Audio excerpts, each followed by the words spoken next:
Nous sommes dans le quartier 20e, nous partons du siège de Reims. C'est une action de désobéissance civile, citoyenne. Et peut-être dans notre sillage, on va entraîner d'autres passants aussi qui vont nous suivre. Voilà. Ça c'est les outils du parfait pirateur, je vais dire. Voilà. Ceux qui veulent observer puis essayer pour savoir le faire, pour pouvoir le faire tout le reste de l'après-midi. Regardez bien, après vous allez le faire vous-même. Il y a la clé avec un trou, vous le mettez là, vous cherchez. Là j'ai trouvé, ça bouge plus. Il faut forcer. Voilà. Ça ouvre les deux côtés. Prenez le scotch, la fiche, vous posez là et vous refermez. Vas-y JP, scotch. Fait en 10 secondes par un enfant. Voilà, est-ce que quelqu'un veut essayer d'ailleurs? Voilà, hop. Il y a un trou de chaque côté. Alors, en revanche, il vaut mieux être deux pour... Je sais pas pourquoi il s'est déroulé lui.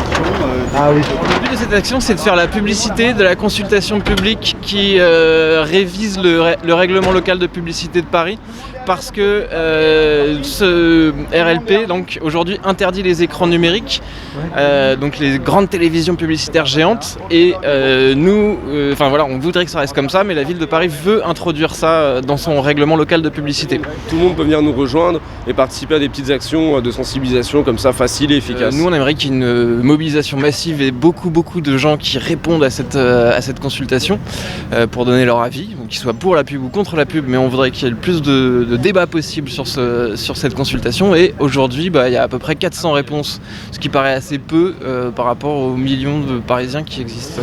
Alors on n'est pas contre la pub en soi, mais si les gens sont libres d'avoir la pub qu'ils veulent.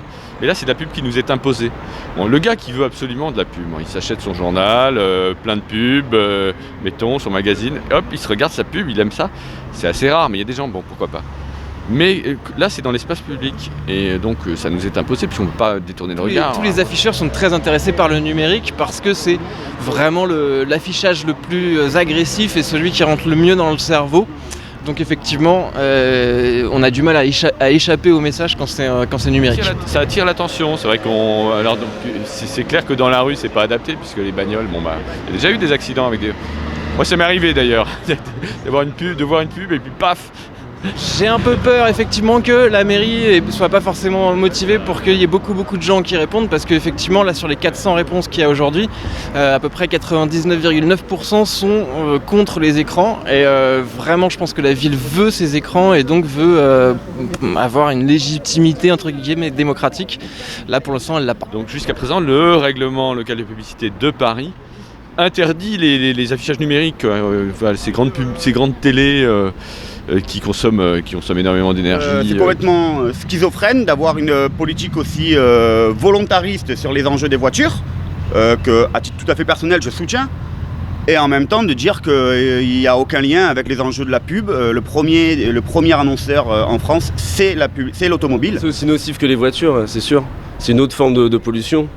Ils sont censés essayer de réduire l'empreinte carbone de la ville, et ils font exactement le contraire, puisque les panneaux animés, les panneaux lumineux, ça consomme comme une famille ou plusieurs familles de moyenne française, ça consomme beaucoup d'énergie. Réguler à la fois le trafic automobile et pas la pub, c'est évidemment complètement contradictoire. Sur ce sujet-là, on a du mal à la comprendre. Alors, peut-être il y a aussi les Jeux Olympiques de 2024, et elle veut favoriser une ambiance publicitaire sur cet événement, mais c'est quand même dommage de faire changer tout son règlement local de publicité juste pour un événement qui va durer 2 semaines dans 7 ans.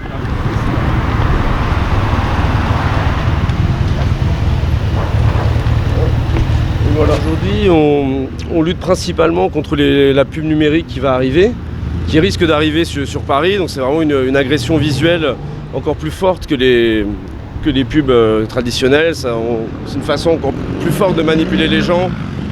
Et on veut vraiment pas de ça ici. On milite contre ça, pour un monde meilleur, sans pub horrible. Et on a envie d'inviter tous les citoyens de la ville de Paris à voter pour cette consultation publique.